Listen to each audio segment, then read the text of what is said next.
Komið þið sæl, þetta Pólitíkin, 40. og 4. þáttur. Ég heiti Ingvar Pétur Guðbjörnsson. Miðhálendisþjóðgarður hefur verið töluvert mikið í umræðunni og þessar mundir rúmt ár síðan umræðan fór á flug eftir að umhverfisráðherra kynnti drög að frumvarpi í samráðsgátt stjórnvalda í desember 2019. Síðan þá hefur ráðherra breytt drögunum og lagði fram frumvarp á Alþingi í haust. Eina af stóru breytingunum voru mörk þjóðgarðsins sem nú ná yfir 30% landsins í stað 40% áður. Óhætt að segja að frumvarpið hafi fengið mikla gagnrýni. Einhverjir hefðu jafnvel vilja ganga lengra, en flestir sem tjá sig eru mótfallnir þessum áformum, að minnsta kosti í þeirri mynd sem þau birtast í frumvarpinu. Talað skort á samráði, mörkin hafa verið verulega gagnrýnd og margir skilja ekki hvernig þráðbeinar línur geta kveðið upp úr hvaða land skuli verja og hvað ekki. Og því oftast landið sitt hvorum megin við þráðbeinu línurnar nákvæmlega eins. Í þessu samhengi hafa sumir kallað eftir því að fyrst verði skilgreint hvað þurfi að vernda og af hverju og þegar sátt verði komin það verði dregnar línur utan þau svæði og sú verndun fjármögnuð. Fjármögnun hefur raunar verið eitt af þeim stóru atriðum sem hafa verið gagnrýnd í frumvarpinu fyrir utan efnistök þess. Gagnrýnendur hafa sagt skjóta skökku við að á sama tíma og núverandi þjóðgarðar og friðlönd eru fjársvelt, eigi að stofna svo stóran þjóðgarð sem raun ber vitni sem verði frá upphafi fjársveltur. Hugmyndir stjórnsýslu þjóðgarðsins hafa einnig verið harðlega gagnrýndar. Sveitarstjórnarmönnum þykir hart gengið að sveitarstjórnarstiginu, einungis 5 fulltrúar sveitarfélaga eigi sæti í umdæmisstjórnum og því alls óvíst að öll sveitarfélög á hverju svæði eigi þar sæti. Þá verður aðilum sem ekki hafa neitt pólitískt umboð hleypt að borðinu. Endalegt vald að svæðis- og verndaráætlunum liggur hjá ráðherra og því hafa sumir sagt að hið endanlega skipulagsvald á svæðinu færist frá sveitarfélögum til ráðherra. Útivistarunnendur hafa gagnrýnt að þeirra hlutur verði skertur, nytjaréttarhafar sem beita afréttina hafa verið harðorðir í gagn frumvarpsins og áfram mætti lengi telja. Þessi þáttur fyrri þátturinn af 2 sem við ætlum að ræða þetta stóra mál, en í þessum þætti ræðum við málið út frá sjónarhóli landeigenda, nytjaréttarhafa, sveitarstjórnarmanna og tölum skipulagsvald.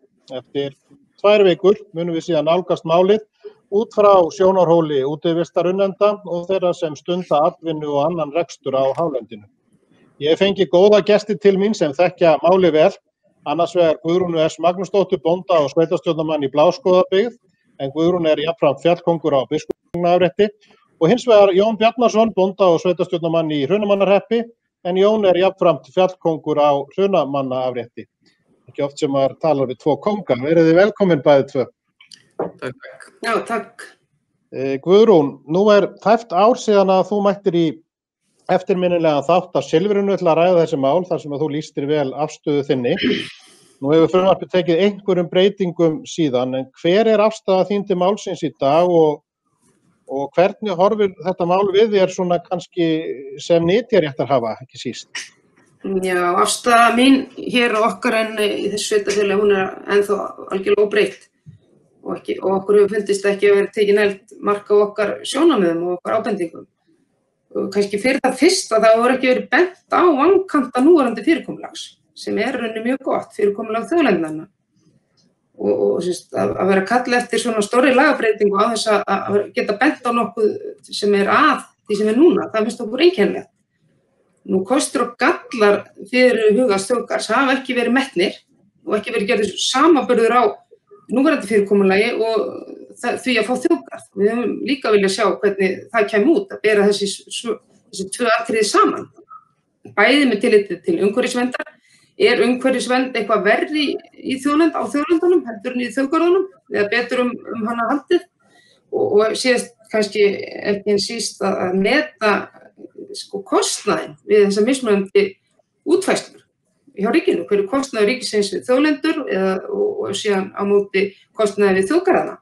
Við setjum ennþá bara spurningamerki við þetta og höfum ekki fengið svör við þessu og sérstaklega varðandi kostnaðinn þar sem þjóðgarðar reknir fyrir skattfé, þá hlýtur það bara að vera sjálfsögð krafa okkar, bara ekki okkar sveitarfélagsmanna eða íbúa hér heldur, allra Íslendinga sem borgum skatta í þessu landi að fá bara raunhæfar upplýsingar það hversu stór hluti okkar skatt sem mun fara í rekstur og slíkum stofnunum, svona stórri nýri stofnunum. Sérstaklega það að segja okkur að það sé ekki til fjármagn í þær stofnanir sem þurfa að vera til eins og samgöngur og heilbrigðismál og menntamál og annað slíkt, ég geti talið og til fleira. En hvað nytjaréttinn varðar, þá sýnist manni það, svona þegar maður skoðar frumvarpið, að 5. grein frumvarpsins sem fjallar eignarnám sé til þess gerða að taka nytjarétt af réttarhöfum. Nytjaréttin er lagalega ekki hægt að taka af réttarhöfum nema með eignarnámi og til þess að virka þetta ákvæði í frumvarpinu þá þarf einungis stjórnarráðherra að taka ákvörðun það. Þannig að maður svolítið hræddur við það að þessi grein og þetta ákvæði sem sett þarna til þess eins að taka þennan nytjarétt á okkur. Þannig svona blasir þetta við okkur. Alltaf athyglisvert með fjármögnunina að það hefur greinilega, það svona eitt stór angin af þeirri gagnrýni sem hefur verið að þetta virðist ekki hafa verið kostnaðarreiknað og þar að leiðandi ekki fjármagnað og þar að leiðandi auðvitað sérstakt að ætla að fara með svona stórt mál á stað. En Jón, hreppsnefndar Hrunamannahrepps ályktaði núna nýlega fyrir jól ef ég man rétt gegn stofnun viðhaldistjókars og þú stóðst að þeirri ályktun. Svona í stuttu máli, hver er afstaða ykkar sveitarstjórnar til þessa máls? Afstaðan er náttúrulega bara mjög skýr og þetta bara eins og Gunnar fór yfir undan að frumvarpið illa unnið okkar mati og hefur kannski ekki verið farið eftir eðlilegum verkferlum. Fundnir haldir, margir fundir út af þessu, engar fundagerðir, lítið verið tekið mark á okkar skoðunum og okkar athugasemdum. Eins og Gunnar kom inn áðan, ekkert verið bent á hvað sé að núverandi kerfi. Þannig að afstaðan tiltölulega skýr og eins sko því að við erum í þannig samfélagi að þetta mikið sjálfboðalega starf og annað gert inn á afriti. Og hvað verður það? Það svolítið okkur rangt þetta. Þetta félagslegt fyrir samfélag eins og við erum í og það hefur ekkert verið metið svona hvað verður þetta. Frumvarpið tekur ekkert á því. Það bara mörgum spurningum ósvarað þetta. Þannig að það svona kannski það sem skýrir okkar afstöðu. Þetta bara illa unnið. Það eitt af því sem hefur einmitt verið, menn hafa áhyggjur að vera þetta framtak sem að bændur og nytjarétthafar hafa haft við uppgræðslu og landbætur. Það stórt áhyggjuefni. En Guðrún, það sambærilegt á þinni sveitarstjórn. Þið hafið ályktað að minnsta kosti tvisvar ef ég þekki rétt gegn þessu máli. Er þetta svipuð afstaða sem þið hafið til málsins eins og sveitarstjórn hinum megin við ána? Já, sko, þetta mál búið bara allt frá fyrstu hugmyndi komið fram með þetta mál. Þá afstaða okkar verið algjörlega skýr og hún kom strax fram hér á fundi sem var haldin á þverpólitísku nefndinni þegar hún var að kynna raunni verkefni. Það var haldin stór fundur hér í Árneshrepp og það var húsfyllir á Suðurlandi. Þá var ég strax að kynna mér ýmislegt hvernig málum var háttað í vatnaflsstjókar og benti á ýmislegt þar og það voru alls konar sérkennileg svör sem við fengum við þeim spurningum sem ég lagði fram þar. Meðal annars þá spurði ég nefndina hvort að sveitarfélög hefði eitthvað það að segja, hvort þau tækju þátt í þessu eða hvort þau vildu að sitt landsvæði innan sinna marka færi undir þennan þjóðgarð eða hvort þau yrðu bara að tekið á okkur. Þá var nú til svar títtnefndur Steingrímur J. Sigfússon og hann svaraði á þá leið að sjálfsögðu myndum við ráða þessu. Bætti samt líka við að við skemmtum samt þjóðsögðu gang vel því það var ekki víst að við fengjum að koma inn á seinni stigum. Þannig að við erum búin að vera gegn þessu alveg frá upphafi og sendum inn umsagnir í samráðsgáttina við öllu því sem að nefndin setti þar inn. Það hefur bara verið alla tíð einhugur hjá sveitarstjórn. Af því að okkur finnst verulega gengið á sveitarstjórnarstigið. Við vorum kjörin til þess að íbúum þessa sveitarfélags í lýðræðislegum kosningum til þess að fara með málefni íbúanna og verja þeirra hagsmuni. Það var ekki verið að kjósa sveitarstjórnarfólk úr nærsveitunum eða eitthvað fólk sem situr í mismunandi félagasamtökum til þess að fara með umsjón á eignum og landi sem liggur innan sveitarfélagsins. Það er algjörlega skýrt Og að þeim ástæðum hefur sveitarstjórn verið algjörlega einhuga í þessu og okkur finnst bara með þessu að leggja þetta fram svona gegn okkar samráði og vilja að sé verið að verulega ganga á sveitarstjórnarstigið og það eiginlega verið að segja það að sveitarstjórnarfulltrúar á landsbyggðinni séu ekki fulltrúar allra samfélagshópa. Þannig að okkar afstaða hún algjörlega skýr og mikil samstæða hér. Þið nefndu bæði að það hefði ekki verið lagt mat á vankanta við núverandi kerfi og því spyr ég nú bara, eru einhverjir annmarkar eða vankantar á því fyrirkomulagi sem við erum með í dag á því hvernig við stjórnum uppbyggingu og starfsemi innan miðhálendisins? Út frá mínum sjónarmiðum ég ekki að sjá þessa vankanta.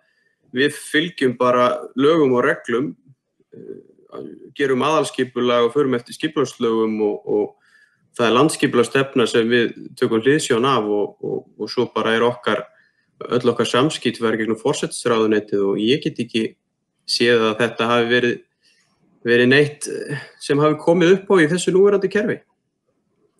En ég get bara alveg tekið undir þetta og það fjarri því að eins og gjarnan haldið fram að það séu einhverjir örfáir bændur sem hér stjórna sveitarstjórn sem fer með þessi mál og við höfum fullt af undirnefndum eins og umhverfisnefnd og við höfum félagsnefndir og svo hafa öll félagasamtök og allir þeir sem leggja svæðinu lið og hafa áhuga á því, þeir geta bara lagt inn erindi og óskað eftir einhverju eins og ég meina það hafa félagasamtök hér lagt inn erindi og óskað eftir einhverju og við höfum bara tekið því öllum opnum hug og oftar en ekki hefur það leitt af sér eitthvað stórkostlega verkefni sem gerir ekki annað en að bæta og styrkja svæðið.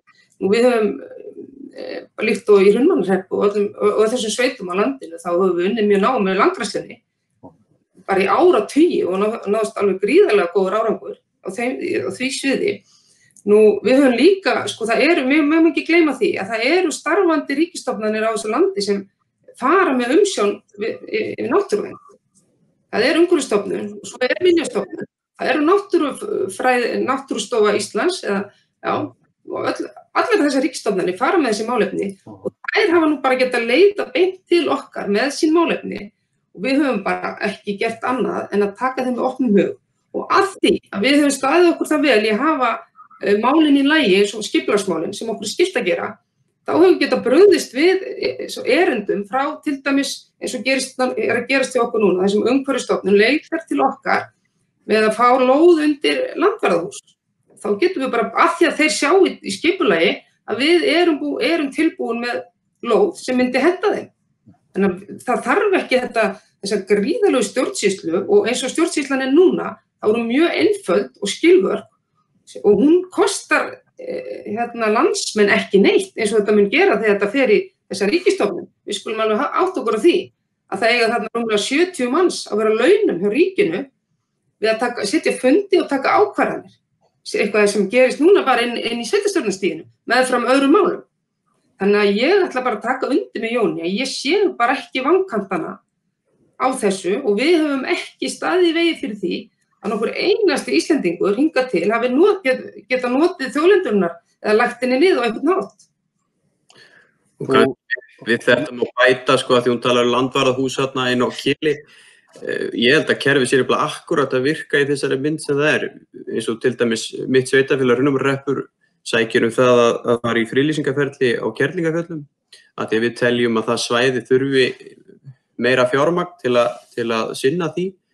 Þarna bara sveitarfélagið að frumkvæði þess fer inn, talar við umhverfisstofnun og þetta fer bara í ferli og nú það orðið friðlýst, því var friðlýst í sumar og þannig að það kannski frekar verið að huga að þeim parti hálendisins þeim þarf virkilega að vernda að halda í þessu kerfi sem það núna.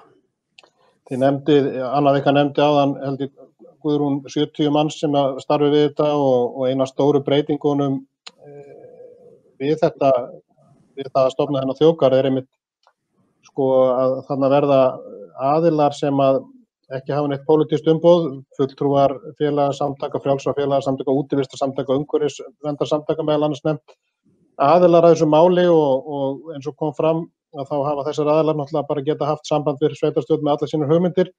áttið þið ykkur á því hvaðan þetta komið, af hverju menn telja að það sé mikilvægara að frjáls félagasamtök eigi sæti í þessum umdæmisráðum fremur en til dæmis á fulltrúar allra sveitarstjórnar sem að svæðin nær til, því að það alls ekki víst að þessi 5 fulltrúar dekki allar sveitarstjórnir á hverju svæði og mjög ólíklegt reyndar held ég eins og staðan er. Hafið þið fengið eitthvað botn í þessi ákvæði? Nei, ég reyndi ekki. Það er náttúrulega að koma þarna inn aðilum sem að telja sig vera meiri verndar sinnar en við og auðvitað verið að taka þetta kerfi svolítið úr vatnajökulsþjóðgarði og það er svolítið einkennilegt að fylgjast með því sem hefur gengið á það undanfarið og það virðast vera árekstrar ef maður fer gegnum fundargerðir. Þó svo að fulltrúar útivistarsamtaka og annarra séu með fulltrúar þarna inni, það voru samt átök. En ég hef ekki orðið vitni af þessum átökum hér, þó að þar sem sveitarstjórnirnar eru með þetta og menn leita bara til okkar. Þannig að það virðist koma verr út fyrir útivistarsamtökin og einhver samtök að fá að vera inn í þessu stjórnkerfi, heldur en að standa utan með það og þá séu það bara sveitarstjórnarfulltrúar sem hafa ekki allir beina hagsmuni, skilur við. Það er ekki einstaklingur sem er að verja, við megum ekki verja hagsmuni eins útivistarfélags umfram annars. Þannig að mér sýnist bara að stjórnkerfið virki betur eins og það er. Já, maður veltir því fyrir sig, hvernig sækja þessir aðilar, sitt umboð og hvar er afstaða þeirra mótuð, nú fara sveitarstjórnarmenn í framboð og það er mótuð eitthvað stefna og hún er annaðhvort kosin eða ekki kosin og svo margir fá sæti og menn vinna eftir einhverju stefnu eða móta sér þá sameiginlega stefnu við þetta borð, þessi kjörnu fulltrúar, en hvar sækir fulltrú útivistarsamtaka og hvaða útivistarsamtaka sitt umboð þarna inn og hvar er svo stefna sem hann á að tala fyrir mörku? Er það okkur aðalfundi einhverju útivistarsamtaka sem enginn kannski veit nákvæmlega hver eru eða hver ákveður hvaða fulltrúar þetta er að vera? Maður áttar sig ekki alveg á þessum ákvæðum í lögunum. Þetta er mjög góð punktur, Ingvar, og þetta er nú eitt af því sem við Gunnar gagnrýndum mjög núna á fundi með ráðherra á síðastliðnu ári. Af hverju ólýðræðislega kjörni fulltrúar getur farið að taka ákvarðanir skipulag og það væri mjög sérstakt að við sem kjörni fulltrúar færum að gefa það eftir til þeirra.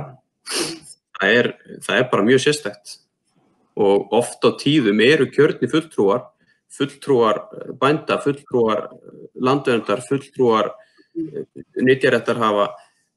Þetta er bara breidd af fólki sem spannar alveg þessi sjónarmið, held ég, og ég held við eigum ekki að vera að blanda frjálsum félagasamtökum inn í stjórnsýsluna með svona miklum hætti eins og þetta er lagt upp með.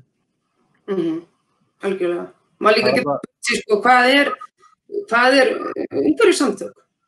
Fulltrúi, skilur, það er svo óskaplega viðtækt orð og ég meina öll þau félagasamtök sem starfa eins og hér í sveit, undir hver er þeirra talsmaður þarna inn? Er það sveitarstjórnarfulltrúin eða er það fulltrúi umhverfissamtaka? Við erum að tala um landgræðslufélög, við erum að tala um kvenfélög, ungmennafélög, hestamannafélög, þetta er allt félög sem hafa lagt svæðinu lið. Já, þetta er mjög óskýrt allavega, það er erfitt að ákveða hvernig menn ætla að fara að því að velja þessa fulltrúa og hvernig þeir eru að velja það og hvernig þeir eru að fara að því, það er mjög óskýrt. Eitt mál sem að Jón nefndi aðeins áðan, það var þetta frumkvæði einkaaðila við meðal annars uppgræðslu og þess háttar og menn hafa haft svolítið áhyggjur bæði af því að það sé í rauninni verið að drepa niður frumkvæði nytjaréttarhafa til þess að standa að uppgræðslu. Það hafa verið græddir upp 1000 hektar á afréttum landsins af bændum eða nytjaréttarhöfum. Þeir hafa lagt til vinnustundir og vélar og Landbótasjóður þó til einhverjar fjármagn til að áburð og fræ. Nú verður þetta allt á hendi þessa þjóðgarðs eða stjórnsýslu hans. Hafið þið ekki áhyggjur af því og þú lýstir því ágætlega held í Jón hvernig helst þetta fyrirkomulag áfram eða ætla menn að fara þarna inn úr eftir skipunum frá framkvæmdastjóra eða forstjóra þjóðgarðsins, hvernig eiga menn að halda þessu starfi áfram? Ja, þetta er bara spurningar sem við erum búin að spyrja og þeim hefur einfallega náttúrulega bara ekki verið svarað. Það er ekki búið að meta það hvað verður þetta starf. þegar þessu verður breytt í þjóðgarð og erum við kannski mögulega að fara að glata því og það kannski það sem að ég hef haldið og tel að þegar að ríkisstarfsmaðurinn mætur á ríkisbifreið í ríkiseinkennisfatnaði og keyrir á eftir litla sjálfboðaliðanum að hann verði fljótur heim. Það er svona mín, hvað maður að segja, maður telur að það geti hugsanlega orðið og þess vegna held ég að það þurfi miklu meira samtal við þetta fólk og þessi félagasamtök og bara get nefnt sem dæmi að því þú talar einkaframtak kom fréttin á MBL frá umhverfisráðherra núna á dögunum þar sem að hann að tala fjárveitingu inn á friðlýstasvæði í Kerlingafjöllum. Þar hefur einkaaðili séð uppbyggingu á svæðinu og stikað leiðir og gert brýr og annað og svo verið að réttlæta fyrir sér þessa fjárveitingu með því að segja að þarna séu óbrúaðar ár og illa merktir stígar og ég veit ekki hvað og hvað. Í raun og veru verið að slá einkaaðilann sem hefur séð svæðið utanundir. Það engin óbrúð á þarna, brúað fyrir 30-40 árum. Það líka svona málflutningur, sko. Hann á eftir að gera það verkum held ég að menn pakki bara saman og hætti þessu og leyfi þá bara ríkinu að sjá þetta. Og þetta bara svo margt eins og þetta inn í Kerlingafjöllum, þarna hefur staðarhaldaði hirt upp gamla mæðveikisskýring og ég ekki að sjá það að ríki sé að fara að gera það og svo framvegis, sko. Þannig að maður hefur miklar áhyggjur af því að þetta verði svolítið bara ríkið á að gera þetta og sjálfboðaliðin pakki bara saman og fara heim, sko. Já, og mann finnst einmitt eins og hér í sveit, sko, það líka mikilvægt að koma fram að það ekki bara, sko, nytjaræktar hafa bændur, það bara samfélagið heild sinni sem að ber mikinn kærleik til þessa svæði og leggur sitt á mörkum. Og stemmingin hér hjá okkur er bara mikið á þá leið að við vorum að standa okkur svona illa. Okkar störf eru lítil smetin. Það svona svolítið verið að sýna þessu vanvirðingu sem við höfum gert. Og alveg rétt hjá Jóni, við höfum bent á þetta. Að við munum hverfa og ég benti mér að segja á þetta hér á stórum fundi í Aratungu. Og svörin sem ráðherra gaf þegar ég fór að nefna þetta, hann sagði ekki til fyrirstöðu að sjálfboðaliða starf yrði áfram á þessum svæðum. Það var eina svarið. Og þá velti maður líka fyrir sér því ég hef farið á fundi með þeim og fjallað við þá. Það er alveg komið fram í þeirra tali að það er mjög vinsælt að fá erlenda sjálfboðaliða til starfa, bæði þjóðgörðum og friðlýstum svæðum. Þannig að ég held að það er eitthvað konsept sem að menn horfa til, því að það þykir mjög flott og fínt, sem aftur leiðir mann að þeirri spurningu, hvað er eðlilegt til það að ríkisstofnanir, ríkið sem er erlenda sjálfboðaliða, eins og til dæmis umhverfisstofnun, er það kannski vísbending það að þessar stofnanir nú þegar fjársveltar. Það var bara frétt svona erlenda sjálfboðalið í sumar á Vesturlandi og þar var ástæðan og þar sagði landvörðurinn að þeir væru mjög mikilvægir því þeir væru að fara í störf sem annars ekki unnin. Hvað finnst okkur þetta? Já, þetta hárrétt og ég held að þetta sé bara mjög algengt að erlend svona sjálfboðaliða samtök sendi fólk til Íslands til að vinna hér upp á fæði og húsnæði, sko. Þannig að þetta auðvitað góð spurning. Af hverju ætti ríkið af hverju á ríkið að vera að stunda það, sko. Það er mjög sérstakt. Sérstaklega í ljósi þess að við vitum það ef við gerum það, þá er það lögbrot. Já, fyrir utan það. Það er náttúrulega bara klárt lögbrot og þau fáið verkalýðsfélagið á okkur alveg leið. Annað mál, sko, fyrir utan þetta, það er svona verið að drepa dálítið niður frumkvæði. Líka frumkvæði til þess að sko hefja starfsemi og stundar rekstur þarna inn frá. En annað sem vakti athygli mína við lesturinn á þessu frumvarpi er heimild ráðherra tillögu þjóðgarðsins til að taka, heimild þjóðgarðsins að tillögu ráðherra eða samþykki ráðherra hvort sem til að taka landsvæði á jaðarsvæðum eignarnámi.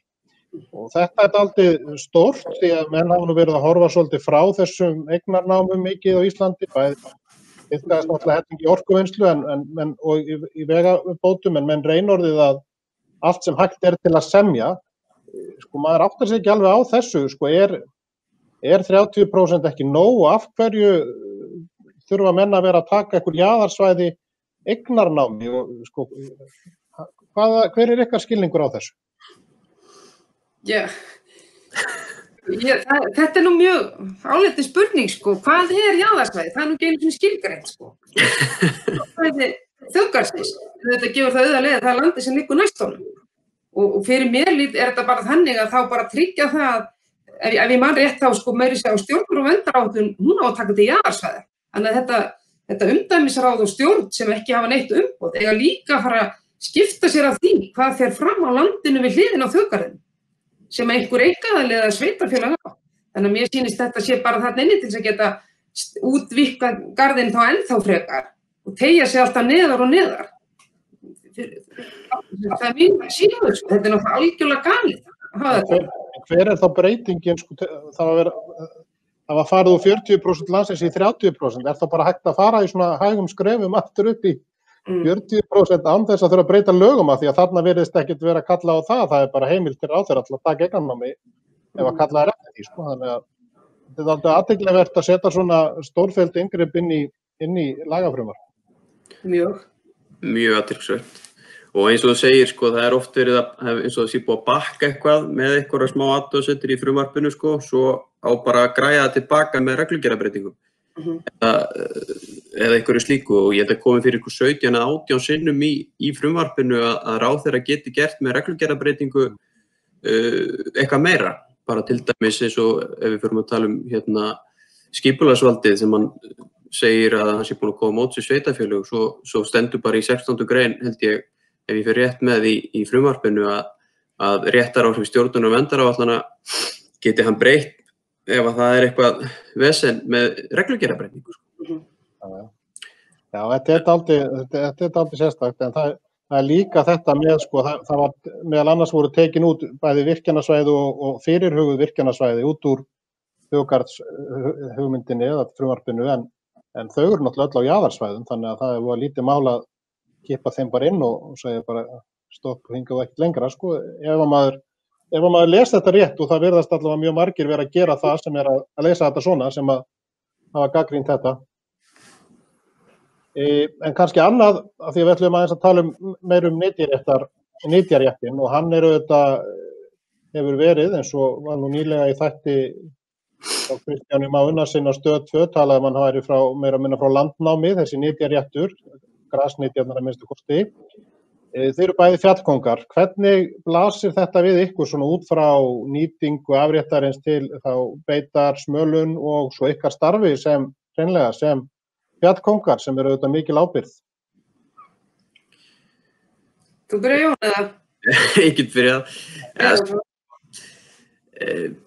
Hvað var það smölun, þá sé ég kannski ekki að það sé að fara, þetta frumvarp sé að hafa ykkur áhrif, en sko nýtingin á afréttinum, við náttúrulega fylgjum, sko ef við tökum bara dæmi eins og það núna, við fylgjum landbótaáætlun, bændur, og erum að gera allt samkvæmt held í því sem á að gera það. Sjálfbær nýting oft rætt í þessu og það kannski ekki búið að skilgreina hvað sjálfbær nýting. Getur þá bara stjórnunar og verndaráætlun ákveðið eitthvað og sagt að þetta sé ekki sjálfbær nýting. Auðvitað óttast með þessa umræðu eins og bara hún svo sem og búin að vera síðustu misseri beita svæðinu og svo framvegis, en ég veit ekki hvað ég að segja, þetta allavega svolítið í lausu lofti, við getum orðað þannig. Já, sko það eru landgræðslur sem á kveða á hvað sjálfbær nýting. Landgræðslur ná yfir það og nú voru landgræðslur samþykkt 2019 í janúar og þar landgræðslunni gert að komi reglugerð og vinna sjálfbærni vísa sem hún hefur ekki gert enn. Við vitum ekki ennþá hvað sjálfbært land. Og því leytinu til einkennilegt að það sé ekki reynt að skilgreina það í frumvarpinu. En eins og Jón kom inn á að þá fylgjum við mjög ströngu reglum. Bændur, gegnum landbótaáætlun, gæðastýringu, sem tekið á beitar daga, beitar sleppingu, þær ítala á fjárfjölda og þetta allt gert í samráði við landgræðsluna. Við þurfum að gefa upp hvaða landgræðslusvæði við ætlum að græða upp, hvað þessu stór, hvað mikinn áburð, margar rúlur, þetta. Þannig að ef allir eru heiðarlegir og þá ætti þetta ekki að þurfa að hafa áhrif á nýtinguna. Miðað við það að fé hefur fækkað gríðarlega og alveg sama hvað hver segir, þá hafa afréttarnir gróið gríðarlega. Maður sér það bara svo vel ef maður ber saman myndir og eins og hér hjá okkur, þá lúpína farin að sá sér út fyrir landgræðslugerðingar og það gerist ekki ef veita álagið mikið og þá næðir hún sér ekki á strik. En vissulega þetta í höndunum á landgræðslunni og við verðum bara að vona að þeir vinni þetta skynsemi og öðru slíku en eins og hvað þetta hefur á mitt starf sem fjallkóngur, þá náttúrulega ef að verður engin nýting á afréttinum, þá náttúrulega leggst það starfa af, en það nú kannski ekki stóra málið, sko. Til dæmis, þó að ég sé fjallkóngur, þá ég enga kind á fjalli og nýti mér ekki hálendið. En það eru hér í sveit ungir bændur sem þurfa að nýta hálendið og það eins og ég sagði það, það svo fátt fé að það hefur ekki áhrif eins og það gerði kannski fyrir 20 ára og það þið bara mjög mikill sjónasviftir í því ef að hér legðist að bú og þá þið nú atvinnulífið ansi einsleitt. Við getum ekki öll starfað við ferðaþjónustu. Það bara ekki hægt. Við getum ekki öll farið á þá leið, sko. Þess vegna mjög mikilvægt að viðhalda mismunandi atvinnu á svæðunum. Þannig ég það nú bara að vona það að þetta haldist áfram óbreytt og ég sé nú ekki alveg sem að það geri það. En svo það líka sko í þessar umræðu að það verið að tala sko að vernda land og náttúruna, þá þetta líka spurningum að vernda söguna sko. Fjallferðið, þetta heilmikið menning sem að tilheyrir okkur í kringum hálendið og ég held að yrði nú bara ansi mikill sjónasvittir af því í mínu sveitafélagi ef það væri ekki göngur og réttir. Þetta ágústmánuður snýst þetta í samfélaginu að undirbúa ferð og svo eru loka hátíðir réttirnar. Ég held að þetta sé nú bara hluti af menningu líka. Þannig að ég ætla að vona að þetta verði áfram en eins og maður segir, maður svolítið smeykur hvernig umræðan orðin í kringum þetta og tek undir með Gunnu að ég nú búin að fara á fjall í 15 ára, ég veit það ekki, og þvílíkur munur á svæðum hvað þau hafa gróið upp og eins og Gunnar nefndi áðan að myndir sýna þetta bara og beitin alls ekki mikil á þessum örfáka landi, þetta örfá prósent af heildinni, þannig að ég ætla að vona allavega að þetta verði jákvæð umræða fyrir okkur í þessu framhaldinu. Líka það aðeins við sko sauðfé allavega eins og hér, þetta í 8 til 10 vikur mest á hálendinu og ég tek bara heilsugar undir með Jóni, sko mitt sveitafélag eins og það út af tengingu við hálendið. Menningin algjörlega orðið til í kringum hálendið, eins og þú þekkir einhver, þetta eru söngvar og sagnir og kvæði og strax eins og Jón sagði í ágúst þá fara menn að tala fjallferðir og þetta í gangi alveg fram af aðvelduna og svo koma þorrablótin og hvað nú helst gert grín af það? Það fjallferðir, þetta bara við, þessi menning. Og hún algjörlega breytt eins og hér, við erum enn að gera þetta eins og var gert fyrir áratugum. Og svo bara ekki gleyma því að sko öll þessi örnefni skála sem byggðir eru upp, þetta út frá þessari menningu og við erum einmitt og þess vegna fær þjóðin að njóta þess að ferðast sko. Þannig að þetta atriði sem þarf virkilega að huga að líka sko. Klálega og náttúrulega þekkingin bara á landinu auðvitað, við glatast hún ef fólk hættir að ferðast það eins og smalar gera og þeir sem eru þarna inn. En það náttúrulega eitt sem hefur kannski vantað svolítið í þessa umræðu sko nýtingu og ofbeit og það hefur náttúrulega engin meiri hagsmuni af því að beitin sé hófleg og hún sé sjálfbær en akkurat sá sem að nýti beitina. Af því að annars hann ekki hámarka afurðir sína sko. Þú fær náttúrulega ekki engar afurðir ef þú ert að ofbeita landið og þessi umræða hún ekkert mjög hávært oft þetta atriði ekkert mjög hávært oft í þessar umræðu að halda það að menn hafi hag á því að ofbeita landið alveg eins og ofveiða fiskinn sko. Þetta bara helst í hendur að sjálfbærni sjálfbærni og hún þarf að vera jafnvægi og það klárlega eins og þið komið inn á þessum afréttum þar sem að gróður ekki bara í stórfelldri framför heldur lúpínan fann að sá sér og hún gerir það ekki það sem að sauðkindin að bíta hana. En tíminn flýgur frá okkur, ég ætlaði svona aðeins að koma inn á með fjármögnun á svæðinu sko, út frá reynslunni, við erum búin að ræða þetta svolítið og finnst ykkur trúverðugt að ef þetta mál fer nú í gegn og 30% verða þjóðgarður að það verði góður rekstur á þessum þjóðgarði þegar að maður les það í fundargerðum til að mynda Vatnajökulsþjóðgarðs að það þurfi að skera verulega niður landvörslu á Fjallabaki nyrðra í sumar vegna skorts á fjármagni. Hvernig ætlar menn að fara að því að fjármagna sko landvörslu og umsjón með 30% af landinu svo vel eigi að vera þegar ekki eins og hægt að halda því litla við sem erum með í dag með fullnægjandi hætti?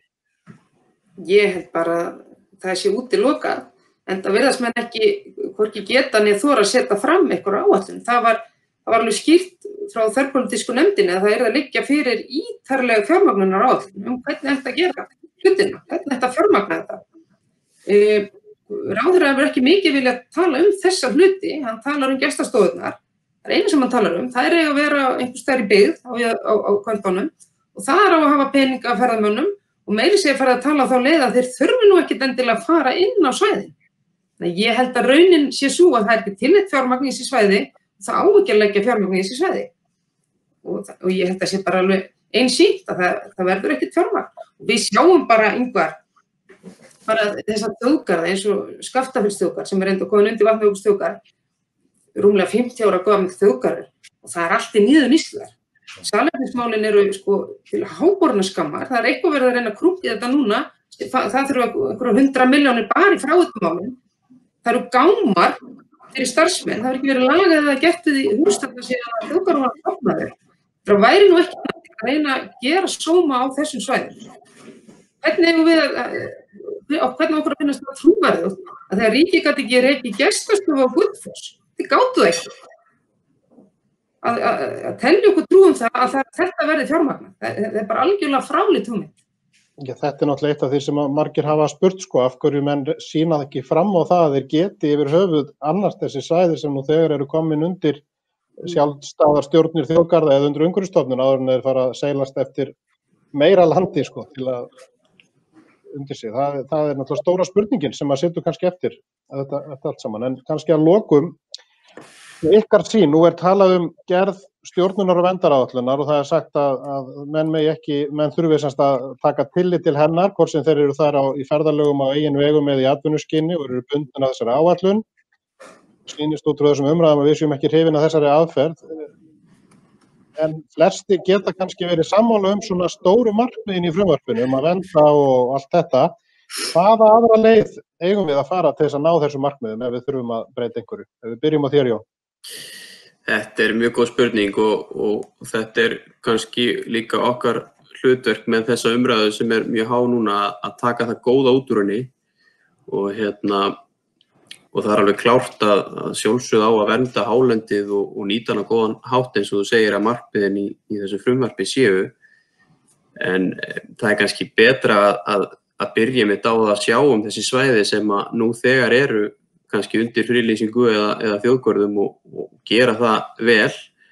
Og svo eins og við höfum talað hérna í dag að það ekki til fyrirstöðu í núverandi fyrirkomulagi að byrja á að koma upp þá einhverjum starfsstöðum eða byrja á einhverjum skipulögum eins og hérna á Suðurland svæðisskipulag Suðurhálendisins í vinnslu og það kannski hægt að nýta það þá í framhaldinu hvar á að byggja upp og svo framvegis og vera kannski bara tilbúin áður en við búum til eitthvað markaðstæki eins og við erum meðfylgjandi þessu vilja tala það upp með að þetta sé bara til þess að bunga hérna ferðamönnum inn á hálendið. Ég held allavega að það væri kannski betra að byrja á réttum enda áður en það farið bara út í djúpulaugina. Þú verður að byrja því að læra að synda og sjá hvernig þetta þróast og ég held kannski að það margt jákvætt í umræðunni. Það jákvætt að það að fara að hugsa meira þetta og þetta svæði og bera það meira í gaum en kannski verið að fara full djarft á stað. Ég held að það sé svona kannski uppleggið í þessu. Já, ég get alveg tekið undir þetta. En því nú gjarnan, það notað sem rök í þessu máli af þeir sem eru fylgjandi því að þetta sé í stjórnarsáttmálanum, þetta sé eina leiðin.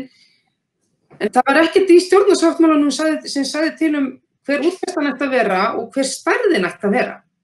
Það ekkert sem getur komið upp fyrir það sé stofnaður hálendisþjóðgarður með því að stækka Vatnajökulsþjóðgarðs utan núverandi friðlýst svæði. á álitinu.